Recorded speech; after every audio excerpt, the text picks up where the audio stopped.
बिस्मिल्लाहिर्रहमानिर्रहीम। हकीम मियां हसन बोल रहे हैं। अच्छा, लुकमान हकीम रहमतुल्लाह ताला बहरहाल उन्हां दे पैगंबर और वली होने दे विच ना इख्तलाफ है।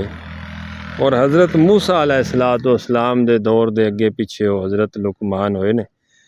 ते गल करन दा मकसद है लुकमान हकीम ने हुक्का ईजाद किया ते उन्होंने तो दवाई के तौर पर इस्तेमाल वास्ते ईजाद किया सी कि दवाइयां दे विच इलम के तौर पर कुछ चीज़ां रख के तो इस्तेमाल कीतियां जान ते चंद बीमारियां तो शफा हुंदी है। साडे मुल्क ने धुआं वो जिहड़ा धुआं नशे के तौर पर इस्तेमाल करना शुरू कर दिता। सिर्फ तंबाकू के तौर पर हुण इस्तेमाल किया जाता है।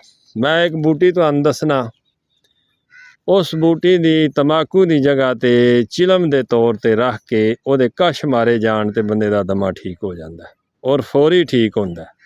यह बूटी है, बूटी नाल आखदे ने पुठ कंडा।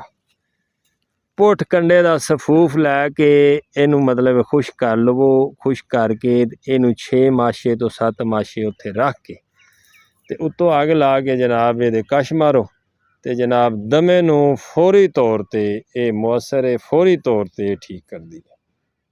लुकमान हकीम की ईजाद नू तुसां पुठिया कर दिता है। लुकमान हकीम ने इस वजह वास्ते इसनू ईजाद किया सी कि चंद एक दवाइयां के तौर पर इनू हुक्के नू इस्तेमाल किया जाए, लेकिन मुल्क ने सिर्फ तंबाकू पीने वास्ते इस्तेमाल किए।